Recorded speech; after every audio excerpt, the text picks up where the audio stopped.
Believe what one teacher in New Jersey told kids about Santa. 5- and 6-year-old kids.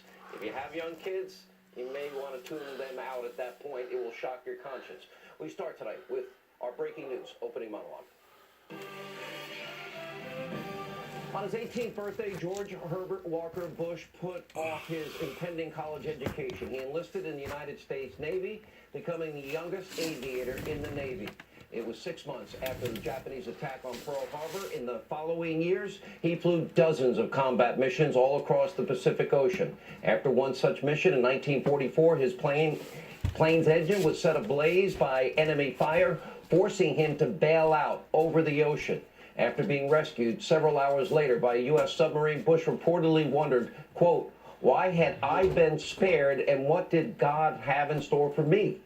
As it turns out, God had a lot in store for George Herbert Walker Bush. He became successful in the oil business in Odessa, Texas, a U.S. congressman, the 10th ambassador to the United Nations, the chairman of the Republican National Committee, and also ambassador to China, the director of the CIA. He served 8 years as Ronald Reagan's loyal vice president, which was one of the most successful presidencies in history. And of course, he was elected the 41st president of the United States.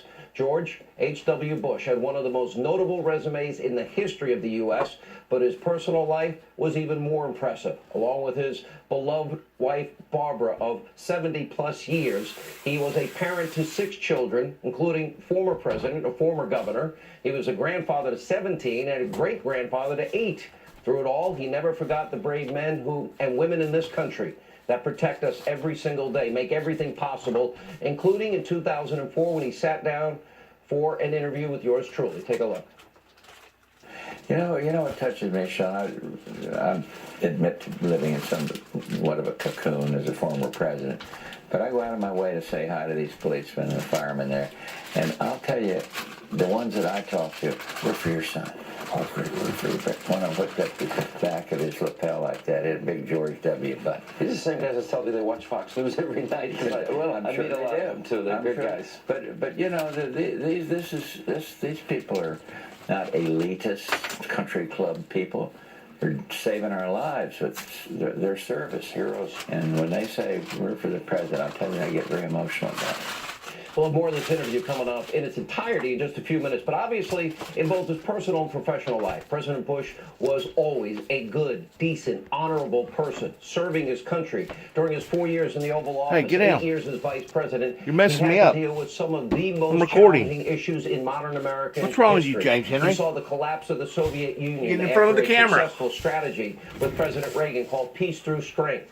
He ushered in the reunification of Germany. He constructed, literally, and conducted the first Gulf War in response to Saddam Hussein's hostile actions and attempted takeover of Kuwait.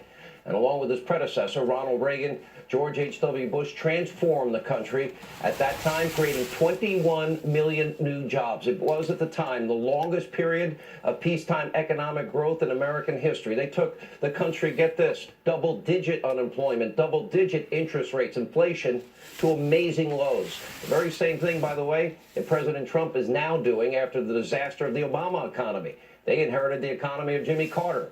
But of course, the Bush presidency did not go without some controversy. They all have controversy.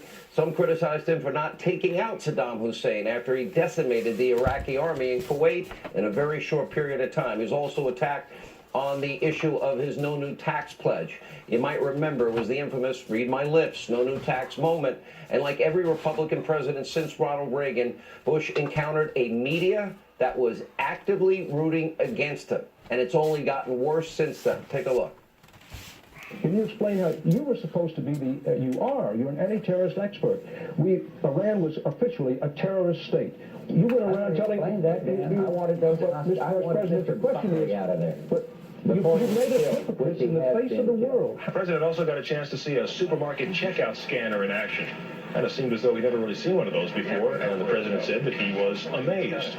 The Bush campaign's really been a model in how you elect somebody who even his friends think is a weak national candidate. We find it's very steady work keeping up with Bush's life. They do keep coming very thick and fast. Lying is something that comes to him alarmingly easily, and it's something that he resorts to with, I think, a slightly worrying sort of skill.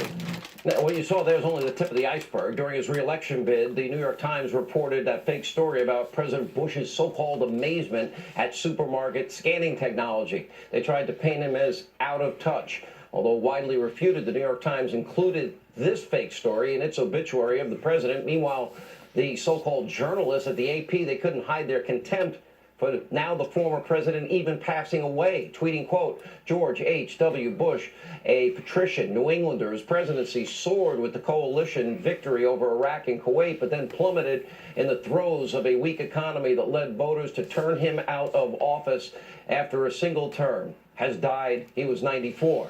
That tweet has since been deleted, but of course this is all part of a pattern, isn't it? The mainstream media viciously attacking any prominent Republicans, all while providing cover to all of their friends in the Democratic Party. Reagan was portrayed as a heartless monster the 8 years he was president. George Bush literally bashed for his speaking style, among other things. John McCain excoriated throughout the 2008 campaign as racist and worse. Mitt Romney called a sexist and misogynist because he wanted to hire women. Apparently these attacks are just obviously completely disingenuous when you have the people die and all of a sudden they now like them. Like we saw with Senator McCain.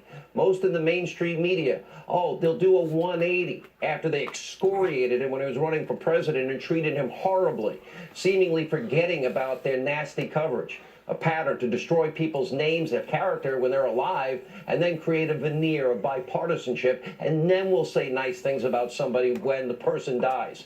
It's so transparently phony. We've got the video evidence. Take a look. Hi there, I'm Stephanie Rule. Clearly a little broken up. Breaking that pledge showed the character and resolve of the man to do what he was persuaded was the right thing to do economically, even though he knew at the time that it might guarantee that he'd be a one-term president. We are mourning something greater than one man in some ways. We are mourning an ideal because President George H.W. Bush was the last of the greatest generation. Such respect for the position, the institution of the presidency. But what a special person, what a patriot, what a person of service to this country, and of just incredible decency. And an example, too, let's praise former President Bush, who the media was never nice to. Maybe we can use that to bludgeon Trump. And when the dust of partisanship settles, history will look back on 41 as an American hero. And when his country called George H.W. Bush, he answered that call. He answered the call in the Pacific at the ripe age of 18, like so many in his generation, including my own father. He answered the halls of our nation's bureaucracy as he entered that. He answered the call as the 41st president of this country. He did it as a father, as a husband, and now answers once again to his beloved Barbara Bush in heaven after they both had an amazing 73-year marriage. Our thoughts and prayers tonight go out to the entire Bush family. And over the years, I did have the opportunity to sit down with President Bush. We're going to play that interview coming up. Before we get to that interview, we first turn to a lot of breaking news. We start in France tonight, where tensions are very high after very violent protests against the French president, Emmanuel Macron, are taking place. This all started as a demonstration by France's Yellow Vest movement against the country's crippling gas tax designed to, quote, fight climate change. Now, this comes as gas prices in Paris are now already over $7 a gallon.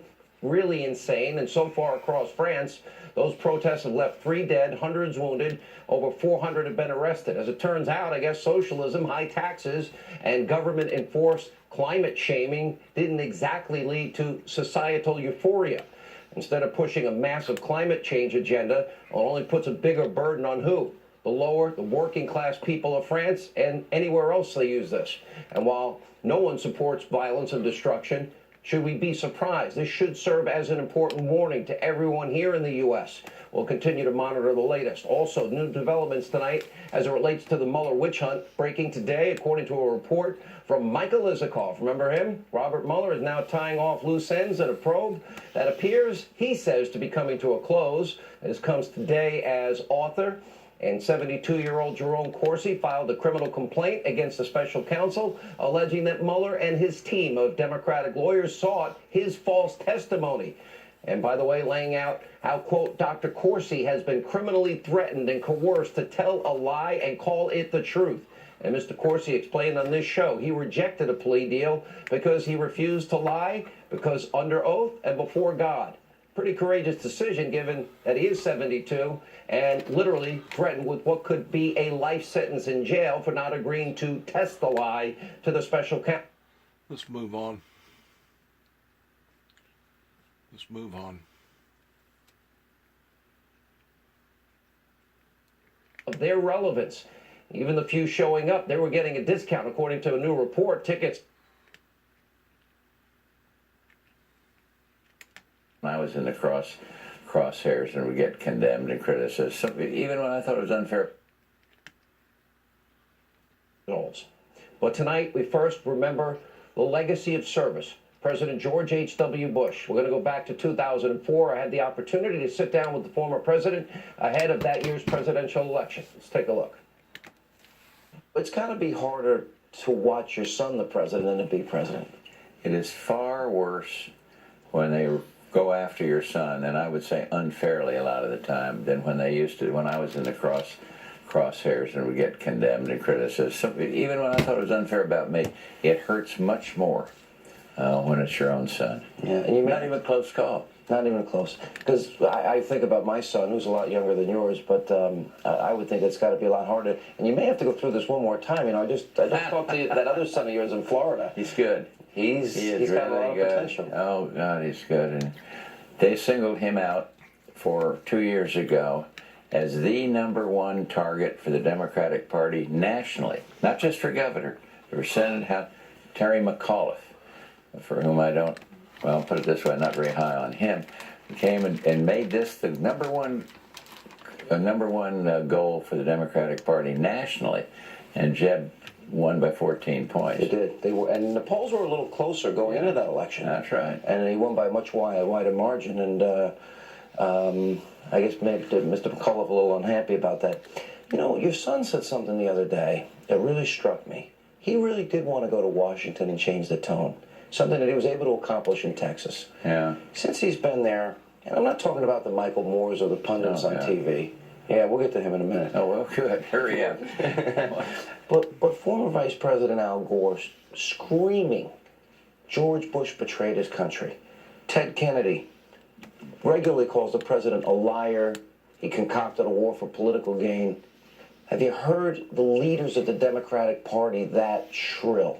I've heard them shrill, and I've heard some of ours shrill in the past, but I've never felt the climate like it is now, nor the shrillness of the political opposition.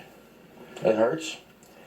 Well, yeah, you expect some of it, but when it's your son and they call him a liar, when they impugn his motives, it hurts a lot. Yeah, you think I feel strongly about it? Talk to Barbara Bush. Because she just tells me not to watch and all of that, but I can't not watch. You're engaged. I read recently that she won't read the New York Times anymore, and no, she doesn't. Tells you to stop whining about it when you do read it. Yeah, I still read about it, and I'm whining more and much more publicly than I used to. Because I think they've gone too far. I think they are advocates for the Democrats. I think they have lost their objectivity that they did have many years ago. I think there's a certain arrogance amongst a lot of their people. I think, you expect this on the op-ed page. You got people in there that smear George and slam him every day, but that's different. But when the news columns, when you see subjectivity creeping into the news columns, it concerns me. Yeah, and they'll deny it's happening. And I say, well, too bad, I think it is. You saw back at the convention, the protesters, Michael Moore conspiracy theories about the Bush family. You even commented publicly about him. Well, he's bad, and I didn't go to see his movie, and so he'll say, well, how can you criticize him when you didn't see it? Hey, we've had tons of people go to see it. It's just my problem. I don't want to pay one dime, some of which might eventually end up in his pocket. But he is a below-the-belt guy. He knows that because my family are public persons, we don't have any access to making him tell the truth. He made some comment, I understand, in this documentary that's getting him all kinds of liberal fame, that we got $1,200,000,000 out of the Saudis, or we were enriched by that. But he has it very cleverly. He gets it in a way that there's no libel. I don't like him, and I don't know him, and I don't want to meet him, and I don't like his movie, and I'm not going to see it. How's that for fairness? Would you like to fill in on my talk show one day? Yeah, no. That's offering strong opinions. Zell Miller, when he spoke at the Republican convention, had some incredibly harsh criticism of the Democratic Party. And he said, he asked, where is the bipartisanship when we need it most? He's talked about a manic obsession to bring down your son, our commander-in-chief. He said they're motivated more by partisan politics, by national security. Today's Democratic leaders see America as an occupier, not a liberator. Do you see a shift and a change? I mean, we had in years gone by FDR and JFK and Truman and the modern Democratic Party. Well, I'd refer to Zell Miller about the shift and change, because he was one and now he's not. And he's watched, he's worked with them, his own party, and he, as Reagan said, the party left him. That's what Reagan said about the Democrats. You were involved in a revolution when President Reagan and when you were vice president and you proposed your economic plan and you were going to cut taxes. A lot of people predicted a depression would ensue. Yeah. You had the longest period of peacetime economic growth. 20+ million new jobs were created. When you decided to build up our military and end what President Reagan called the gap of vulnerability and confront the evil empire, there were those that predicted World War III would ensue. But we know what happened. The wall came tumbling down. Right. So there was a lot of criticism. Is it similar? I mean, if you look in the prism of history. I think there's some similarity from the critics, some of the same critics. Ted Kennedy, your friend Ted Kennedy. Yeah, my friend Ted. We have a very pleasant personal relationship. But, when he goes after the president in a personal way, I don't like it one darn bit. And he knows that. You know what touches me, Sean? I admit to living in somewhat of a cocoon as a former president. But I go out of my way to say hi to these policemen and the firemen there. And I'll tell you, the ones that I talk to, we're for your son. We're for the president. One of them whipped up the back of his lapel like that. It had a big George W. butt. These are the same guys that tell me they watch Fox News every night. Well, I'm sure meet a lot they of them too. They're good guys. But these people are not elitist country club people. They're saving our lives with their service. Heroes. And when they say we're for the president, I'll tell you, I get very emotional about it. You say about the Bush family, it's not about legacy. It's about duty, and it's about honor, and it's about service. Is that something you and the president talk about? No, but I don't need to talk to him about it, because I know what motivates him. I know what's motivated him over his lifetime. And I'm just saying at this stage of my life, what that matters: service, duty, honor, country, service to others, helping others, points of light, and family. And in my case, with our two public figure sons, it's a pretty easy fit. And you're proud of them, and you said you think you'll win substantially. I do. I honestly believe it. But, I could be wrong. Heck, I thought I'd win, and only Mary Madeline and I were the only two people in the country that did. But I got, I look at it this way. The Lord works in mysterious ways, Sean. And if I'd have won, I doubt that the president would have been president today, maybe in the future. And Jeb might not be serving admirably in his second term as governor. Service, duty, honor, God, family. An amazing man, amazing family. All right, directly ahead, we have a busy news night. How is the media using the death of a former president, George H.W. Bush, to attack Trump? It's pretty despicable. We've got full analysis, and at some point, the kids can't watch this show tonight. I'll explain.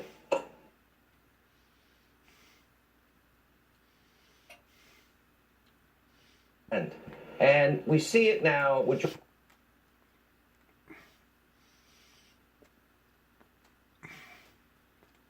difference between 1988 and 2018. And today on The View, Joy Behar.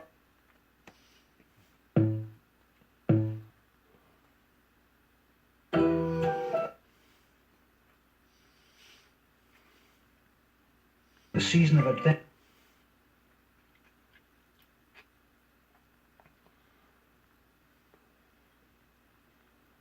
Sorry about this.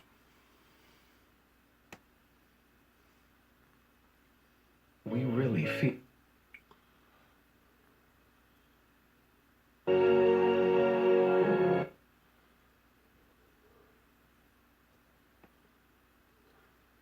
H.W. Bush. Some are actually using Bush 41's passing to attack President Trump.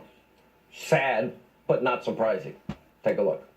Volunteering to serve in World War II, as I was going on to serve as ambassador, CIA director, congressman, vice president, president, a whole life of public service. Donald Trump has been a life of service to himself. They both believe that the presidency is bigger than themselves, which is not something that this president always adheres to. But I think this is also a 24 hours of nostalgia about what leadership used to look like in this country. There's a great clip from 1980 when George H.W. Bush is challenged on his how tough he is, and he talks about toughness is about having values and standing for them, being principles. Toughness is not attacking. He understood that the press wasn't the enemy of the people, and even said, basically, at the end of the day, we're all in this together, and I will be here for you just like I know you would be here for me. What a remarkable difference between 1988 and 2018. And today on The View, Joy Behar used H.W. Bush's death to launch a tasteless attack on President Trump, provoking Meghan McCain, who recently, as we know, lost her own dad, to issue a fiery response. Watch this. As a candidate, he said, those who think we're powerless to do anything about the greenhouse effect are forgetting about the White House effect. And then he signed into law the Clean Air Act Amendment of 1990, one of the most sweeping environmental statutes ever. This president that we have now is trying to unravel everything that he did and Obama did. And if I ever become a one-issue voter, it will be about pollution and the greenhouse effect and Can the we fact focus that, on the president, please? I don't want to talk about Trump. During the moment, we're honoring a great president in the past. Please. I want to talk about We're honoring, but I'm not interested in your one-issue voter. I don't care what you're interested in. I'm talking. I don't care what you're interested in We'll either. be right back. Anyone notice, like, the liberal snowflakes behind? Oh, forget it. Joining us now, Fox News contributor, senior editor at The Federalist, Molly Hemingway is with us. Fox News contributor, former Clinton pollster Doug Schoen, Washington Times columnist Monica Crowley is with us. You know, Monica, you think back. For example, I supported John McCain when he ran for president, when it mattered. And because I thought he'd be the better president, I think it was proven correct in the end. All those people that viciously attacked him, it was like they were his best friend. And we see it now with George Herbert Walker Bush. We saw it with Ronald Reagan. It's like a phenomenon. They'll try and bludgeon you when you're alive, and then now that you're no longer a political threat, you were the greatest person that ever lived.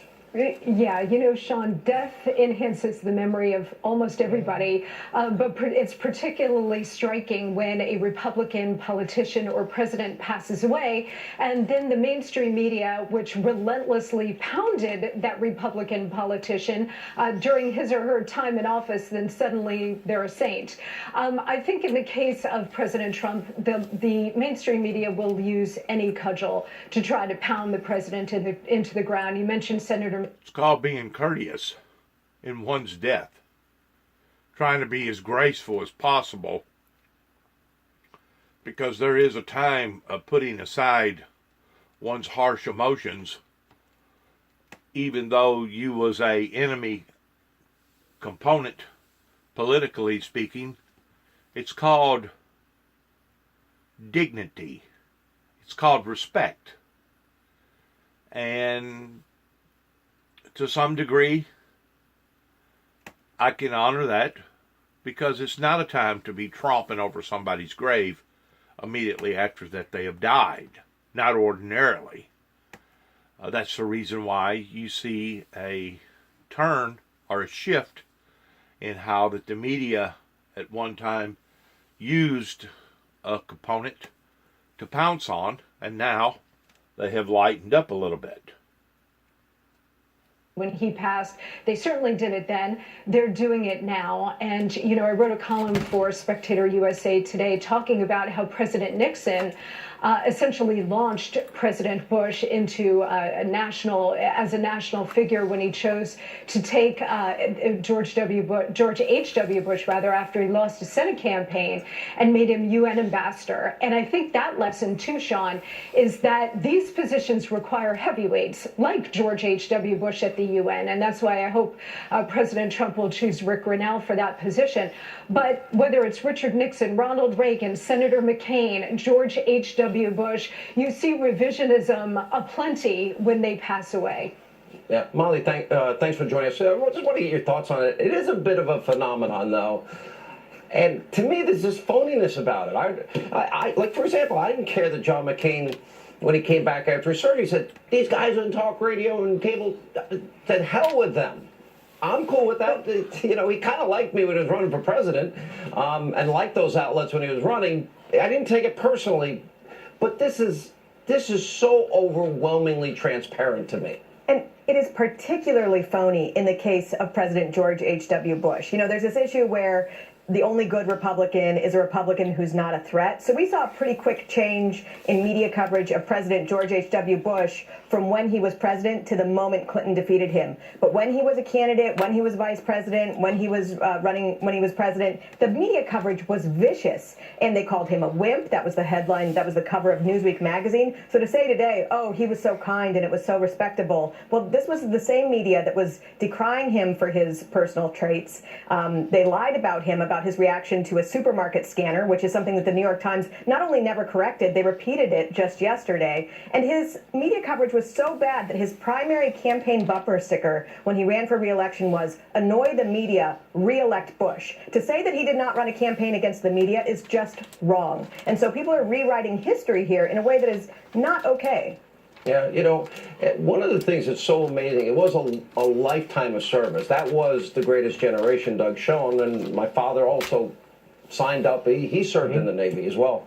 And look, we look at this, and it's like you're literally hearing people, this is the death of a really honorable human being that served his country his whole adult life. And a lot of those same people weren't nice to him during life. But now, oh, he's the nice one, and now they'll use that to bludgeon Trump because they don't like President Trump. Well, look, I think that's ridiculous. I speak as a Democrat. I look at... Well, it's not you, and I don't put you in the category of the average snowflake Democrat, to be honest. I'm not, but I want to say one other thing about George H.W. Bush that is bipartisan and I think transcendent in importance. He, more than any single individual, was responsible for the fall of the Soviet Union, the fall of the wall, the end of communism in Eastern and Central Europe. And if we as Democrats and Republicans can't celebrate that now, there's something wrong with us, and hope that President Trump, in his foreign policy, has a similar success. Listen, I would argue real quick, Monica, the policies of President Trump on regulation, on taxes, on justices and judges on the courts, on the wall even, peace through strength, standing up to our enemies, identifying evil for what it is, pretty similar to what President Reagan and President Bush also stood for. Yes, 100%, which is part of the reason why the mainstream media and others who oppose President Trump oppose him. But they mostly oppose him, Sean, based on style.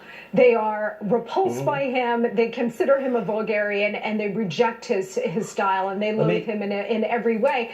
But his policies are quite popular. He's delivering a booming economy and a stronger military and a stronger international position, and the American voters agree with that and support it. You know, shocking, Molly, I'll give you the last word. We have about 25 seconds.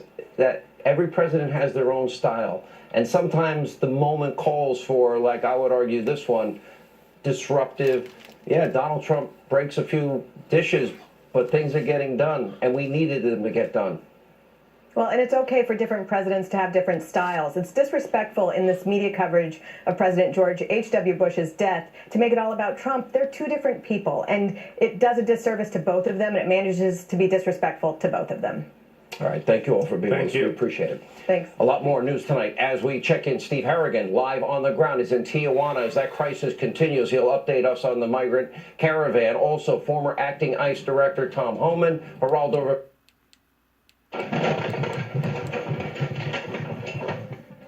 The control tower at Merrill Field Airport. With PC-Matic's automated maintenance. PC-Matic is a great deal at just $50 for 5 computers for 1 year. Skeptical? PC-Matic has a full, no questions asked, 30-day money-back guarantee. Still not sure? Cyber Defense Magazine named PC-Matic most innovative antivirus for 2018. .com and sleep well. I hate to say this. I never want anyone to tune out, but if you have young children, you may not want them to see this next segment. In fact, you may want them to leave the room because while the Christmas season is a time for fun, a celebration, especially for kids, family gatherings, and trips to sit on Santa's lap and tell him what you want for Christmas, well, in New Jersey, a substitute teacher, Montville, New Jersey, decided to tarnish the holiday for 5- and 6-year-old first graders, going off on a Grinch-like diatribe during a writing assignment about how Santa isn't real. Fake news. How reindeer can't fly. More fake news. And she didn't stop there, telling the students the Easter Bunny, the Tooth Fairy, they're not real either. More fake news. And now, following outrage from parents, school officials have now apologized and said that they've talked to her about her, quote, poor judgment. Really? Robbing a kid of happiness at Christmas? Here with reaction. Catalina Magazine publisher Kathy Aru, Fox News contributor Rachel Campos Duffy is with us. Good to see you both. Kathy, just tell me you don't see this as wrong. It's definitely wrong. I happen to be a certified teacher in New Jersey, so I know the rules quite scary. That's scary? Is that scary? No. Yeah, a little bit. I know the rules quite well, and you're not allowed to put your personal beliefs into the classroom. And if the parents' personal beliefs are that Santa is real, as we all know, and the Easter Bunny and the Tooth Fairy. What would you tell your kids? I would tell my kids what I would want them to believe, and I would do the research, and I would pass that on to the children. I'm asking what you would tell them. The truth that Santa is definitely real. I would not say those things in a classroom. You cannot. You can be fired for Rachel, imposing here's the those beliefs in a classroom. It's like religion. You don't bring that up in a classroom. You don't bring up these things in a classroom. Symbolically speaking, Santa, this is my interpretation, has taken the place of the 3 wise men. The 3 wise men was given gifts to the Christ child because of the gift that had been given to the gift that had been given from the Heavenly Father to mankind as far as an avenue of being able to go to heaven without having to go before some sort of big ceremony or a holy priest and have your sins atoned from one year to another year to another. In other words, it was a quicker, shorter, easier avenue to get to the kingdom of God through the Son, which made it a gift. Because there's no other way that a man or a woman can enter into the kingdom of God other than through the Son, according to the teachings of the King James Version Bible, and those are the teachings that I believe in. Santa, this Santa that has been created metaphorically, is in fact real in the regard of the position or the platform that he fits into towards being a giver that comes from the heart of gratitude. So I do understand the concept, even though there's other people out there that don't. I do understand the concept of that, as well as the concept towards trying to put a smile up onto little bitty children.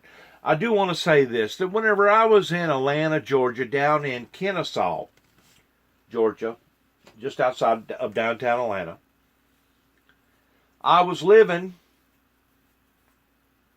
first in a homeless shelter, and then because of my job, I gained enough money that I started living in a, I don't know if it would be called a reduced housing project, but it was basically an affordable in-town suite type deal to stay in, to where you didn't have to fork out deposit for an electric and deposit for water and deposit for this. You basically went in and paid one fee, and it was a monthly fee, and that's how you lived. There was a whole group, a whole sector of people. They was senior citizens, and they was elderly people. And long about Halloween, or shortly thereof, I started noticing all these Santa Clauses that started coming out of the woodwork. Some of them was made out of glass, some of them was made out of plastic, some of them was made out of porcelain. It was one of the most unbelievable sights that I had ever seen towards all the Santa Clauses. And I asked somebody, I said, what's the deal with all the Santa Clauses? And he told me, he said, these people almost worship Santa Claus in their elderly life because they recognize, or have recognized, that Santa Claus is real. And he told me, he said, if you try to convince these people that they're not, first of all, you're going to hurt their feelings. And secondly, they're liable to get violent with you towards telling you that Santa Claus is real if you're trying to tell them that he's not. So at that particular point in time, I took on a different meaning about the concept of Santa Claus. I really did. Because I was kind of like the skeptic here. Oh, it's kind of like the Tooth Fairy, or it's kind of like the Bunny Rabbit, the fertility goddess that wanted to multiply the earth, and the Tooth Fairy that wanted to come, and these are metaphor images in people's minds that sometimes live on throughout their whole lifetime. And if you try to convince them of anything different, you'll probably offend them.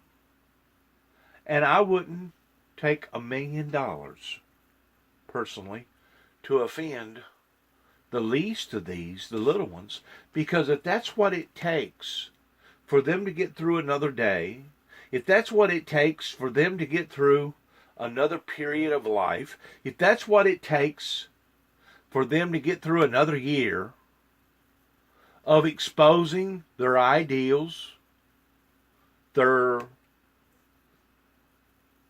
theology, their ideology of this. I'm trying to think of the right name of this creation, this man-made creation that they have altered to some degree by not necessarily talking about the three wise men, but using Santa Claus as a metaphor of the same appearances. I wouldn't hurt these people's feelings for $1 million pertaining to what is being said right here. So let's listen to the rest of it. It is interesting in hearing other people's ideologies and philosophies about different things.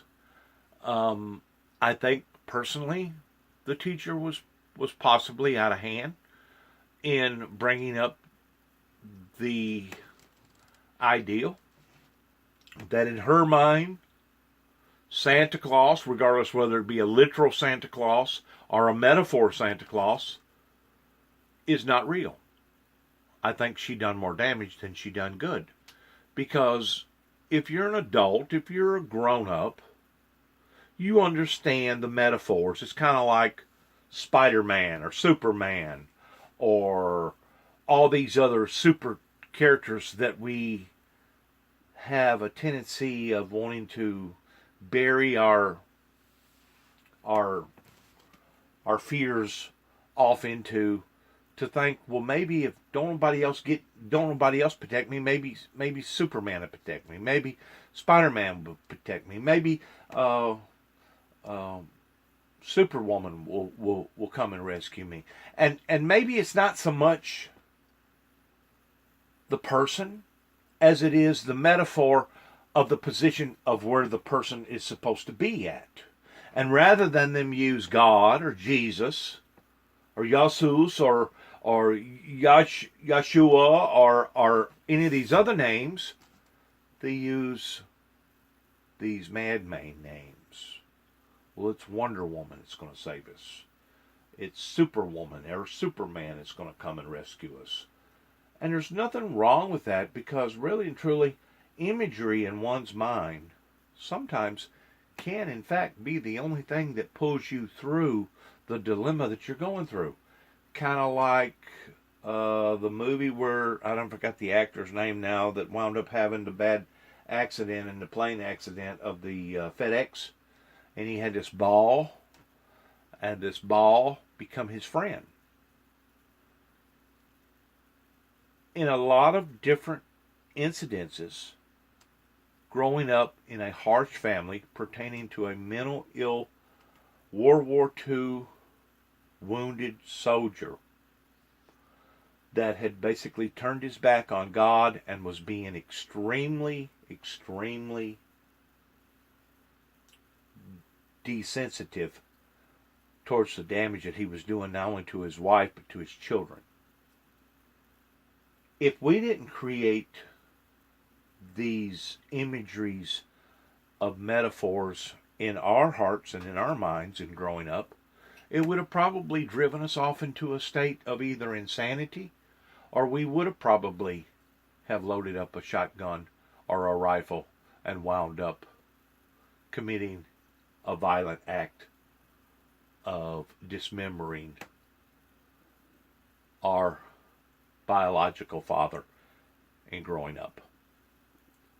But because we had these secret compartments in our minds and these little secret compartments in our hearts, we could drift off into these areas that we knowed was make-believe, but sometimes these make-believe compartments that we've created in our own little minds, depending upon what's going on in our little lives, can be the very thing that gets us through another day, can be the very thing that gets us through another week, can be the very thing that gets us through life. Because there's no doubt, to a lot of people, we see this glimmering, glorious life that a lot of the famous and the rich, your highfalutin politicians and the powerful, we see this very glamorous life that we all want to be a part of if we could win the lotto. But in reality, for the most part, most of us live in a hellhole. Most of us live from paycheck to paycheck. Most of us live not knowing how in the world did we ever get in this type of condition, or wind up being entrapped under these conditions with this particular person or this particular situation. Most of us live in total misery on a day-to-day, everyday basis. And if we don't have some sort of a crutch to lean upon, we'll probably cease to exist. That's the reason why I lean upon my crutch is the Lord Jesus Christ and the Holy Spirit. I don't lean upon the crutch of Jack Daniels or Jim Beam or Crown Royal or vodka or tequila or other types of man-made injections. I don't lean upon the crutch of drugs and cocaine and crystal meth and marijuana and narcotics to get me through from one day to another. I solely depend upon to the faith that I believe in, and my faith is not an imaginary faith, okay? Neither nor is the faith of one that believes in Santa Claus. But my faith is in the faith of He who created the universe, that even though He's invisible, and a lot of people say that He don't exist, I am contrary with that belief, because I know without a shadow of a doubt, without His existence, not only in my mind, not only in my heart, but in my body, without His existence, I would not exist. So, let's watch the rest of this, and I'll end my tyrant about Santa Claus. Please listen. Captive audience. Amen. We know what happens in high school, junior high, college for sure. You know, it seems like academia is just run by leftists that have a very different worldview, but they have a captive audience and they try to indoctrinate kids. These are 5- and 6-year-old kids literally shattering what is probably the best day of the year for many of them. For most of them. Fire this we can't fire teachers today. You could fire a substitute.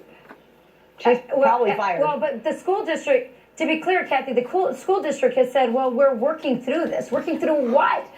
This teacher clearly has poor judgment, should not be working with young children, and clearly doesn't understand that the parents are the primary and most important teachers. And her point of view, her belief system should never supersede that of the parents. Look, this is the indoctrination of kids. It keeps going younger and younger. Liberals ruined Halloween. Now they're working on Christmas. This is a really, really bad thing. One good thing that's come out of this is that Kathy and I agree 100% for maybe the first time in ever. We've known each other for a long time. Once you have tenure, there's this unholy alliance between Democrats and teachers union. New York City, for example, has teachers even accused of inappropriate behavior with students, and all they do is park them and continue to pay them. Well, we need to be able to fire people that are not up to the job. They are we don't have fired. that ability. I'm a tenured teacher. I got my tenure in Florida, so I am a tenured teacher. Well, if it was and New no, York I City, would have, had I crossed the line, if I said that about Santa, I don't think the parents would have defended me, and I think the school would have said goodbye. The parents right now are very conflicted whether they should lie to their kids about certain things, and that seems to be the controversy. But when it comes to this, I don't think this teacher is going to make it in the classroom. I think the answer, Sean, is school choice. So if I don't think it's so much lying. I think it's so much as how to explain what the purpose is, just like I just got through talking about. Whenever we was children growing up, we had imaginary friends.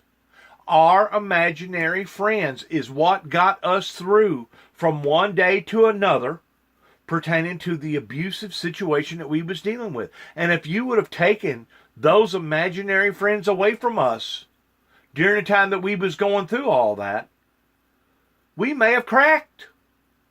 There ain't no telling, we may have deliberately taken our own lives. So, from a healthy perspective,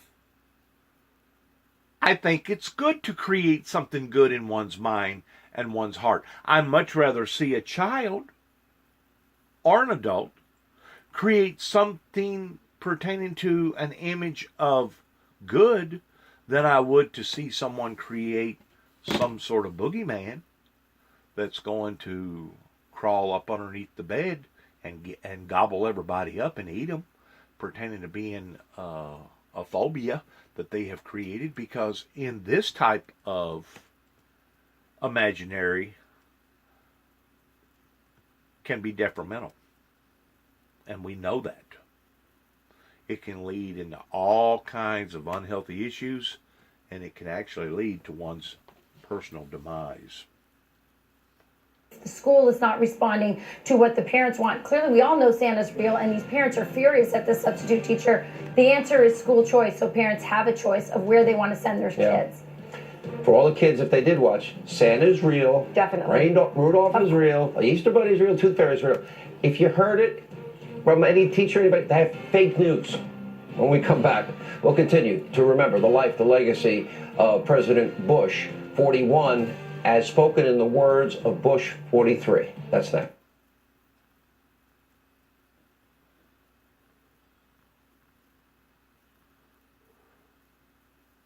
It's home security the way.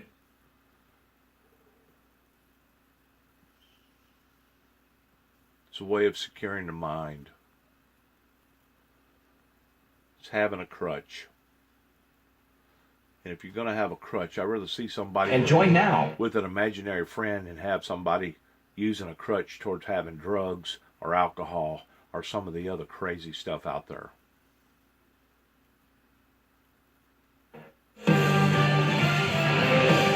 All right, so in 2014, when I wasn't quite as young looking as 2004, I traveled to Texas to interview former President George W. Bush about his dad. Here's a particularly touching moment that shows the close bond between father and son. It's a loud shout out to how blessed I am. Yeah. To be able to have your parents alive during the presidency. And of course, have them to thrive after the presidency. I mean, after all, this is a guy who jumped out of a helicopter on his 90th birthday. I saw the video. It's unbelievable. By the way, and you voted yes on that. Because I guess the family, your mother was a little suspicious. Some of the doctors didn't think it was a good idea. Yeah, well, the chief of staff's calling around saying, what do you think? And I said, jump. I mean, after all, it had to have made him feel very young. All right, that's all the time we have left this evening. Our prayers for the Bush family. Laura Ingram, standing by in Washington. Sean, great to see you. Fantastic show tonight. And have a great show. It's a weird feeling here in Washington. It's an odd moment for all of us who grew up and worked in the Reagan-Bush administration. It's just that's a where my political interest came from. Watching those 12 years defined my love of politics, for sure. Absolutely, for all of us. Thanks so much, Sean. Great show Thank you. tonight. I'm Laura Ingram. This is the Ingram Angle from Washington tonight, a day of tribute to the nation's capital after the passing of the 41st President of the United States, George H.W. Bush. And in moments, my angle takes a look at how the media are shamelessly using what should be this reverent occasion, well, to hit the current occupant of the White House, President Trump. And also tonight, a jarring admission from a UN panel. Could criticizing mass migration actually become a criminal offense? A story you will need to see to believe. Plus, President Trump and Rudy Giuliani are opening new lines of attack on how Bob Mueller's team is conducting their witness interviews. With no collusion in sight, has the special counsel actually crossed the Rubicon here? We're going to examine that. But first, honoring Bush by bashing Trump. That's the focus of tonight's angle. When a former president passes away, it's appropriate to celebrate his life, his achievements, and to remind the public of his record and his legacy. Sadly, though, with the death of George H.W. Bush, some in the media and politicians from both parties are abusing this moment to trash instead the sitting president. Now, as the Bush motorcade was making its way to the Capitol for the last time, MSNBC's Nicole Wallace, a former Bush aide herself, could not restrain herself. I think what everyone's getting at is that under Donald Trump, the office of the presidency has been debased in a way that is unimaginable for people who served every past president. I think what's lost in this moment is our reverence and our dependence and the way we need and rely upon the elegance and the traditions of the presidency. Let's get this straight. She's talking about reverence, and she's trashing the current president as the motorcade is inching its way up Capitol Hill. And then there was this gem from earlier in the day.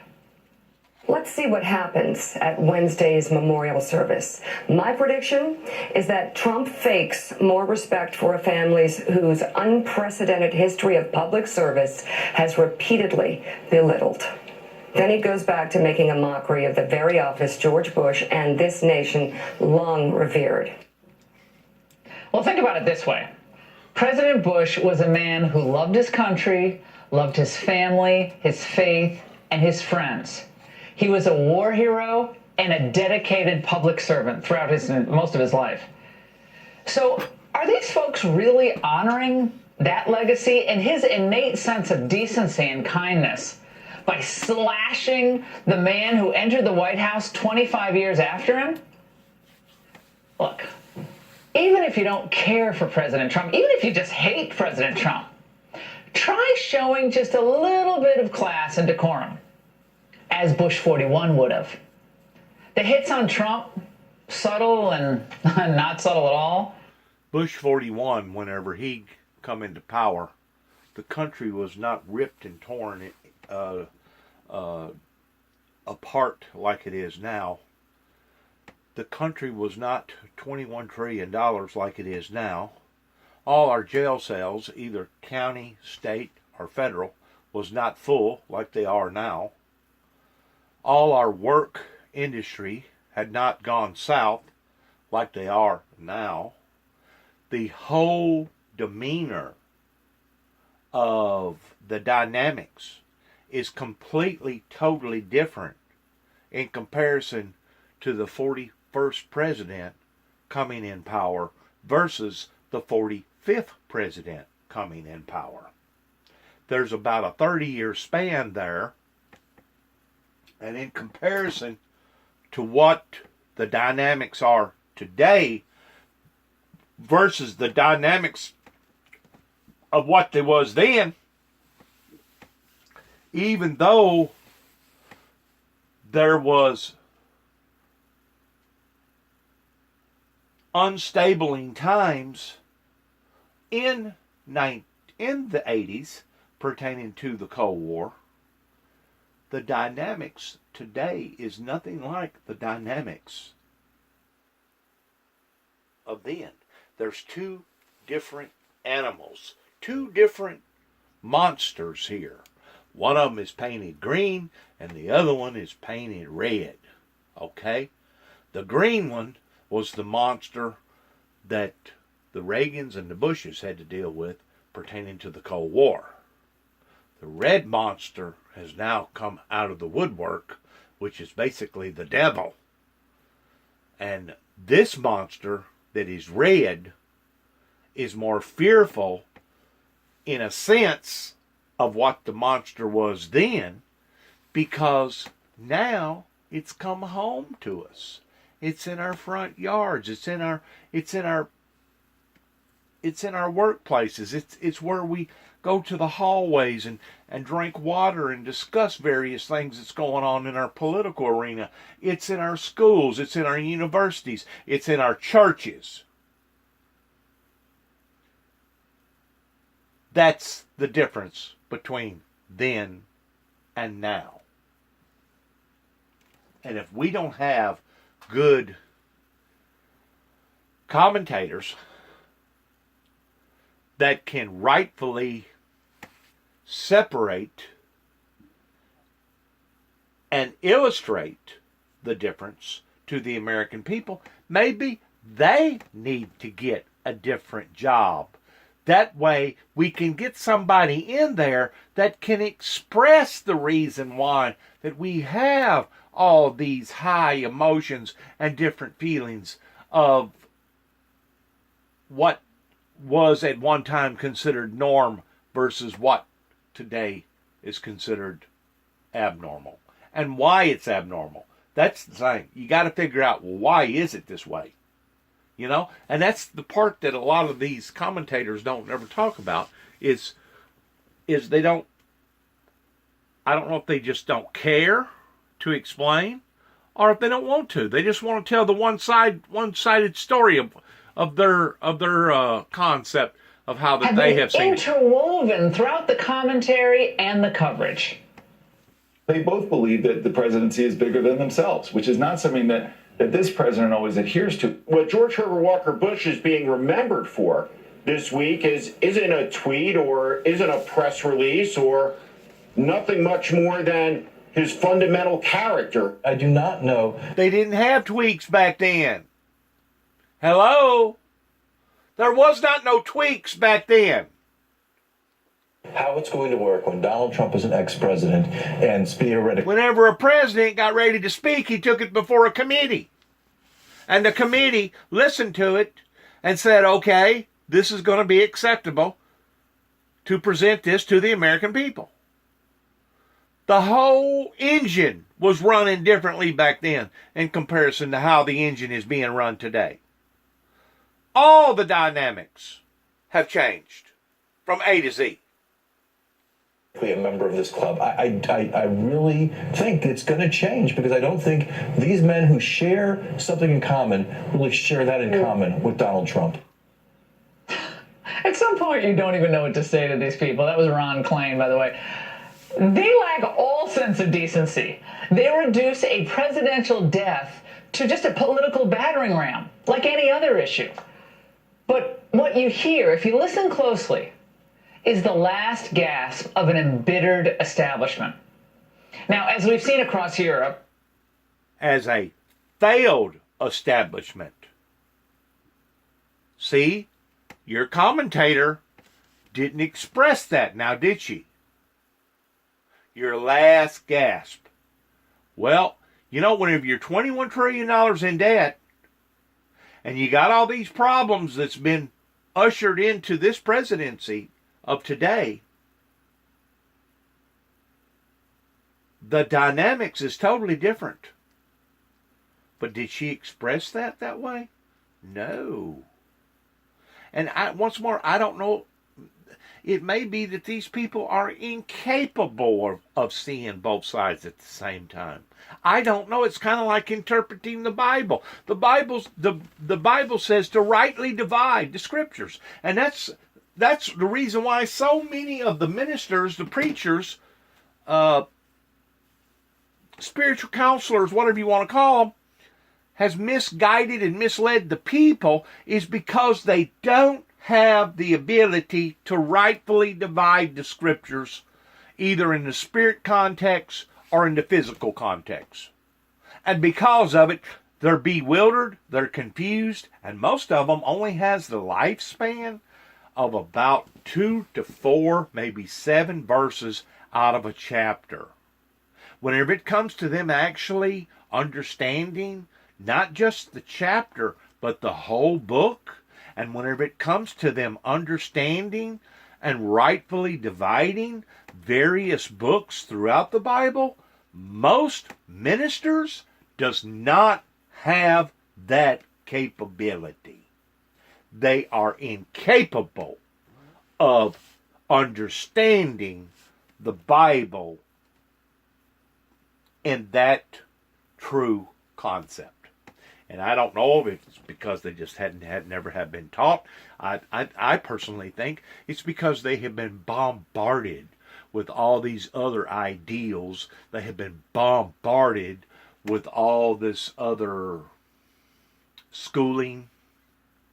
And they have put too much emphasis upon this, and that. And now all of a sudden they want to cram the Bible into that same little peon brain that they have. And they just don't get it. And I guess a lot of it is simply because their brain has been overloaded with all this other information to the point that they are incapable of getting it. Just like a lot of your commentaries, a lot of your news anchor people, they just don't know how to express and explain the proper concept to their audience in a wholesome, fair, honest form. And that's one of the things that our chief and commander, Donald Trump, keeps repeating about fake news. Fake news. They're only telling part of the truth. They're not telling the whole truth. Good luck to all of us. Our hearts and prayers goes out to the whole group. Anybody associated with politics in America right now.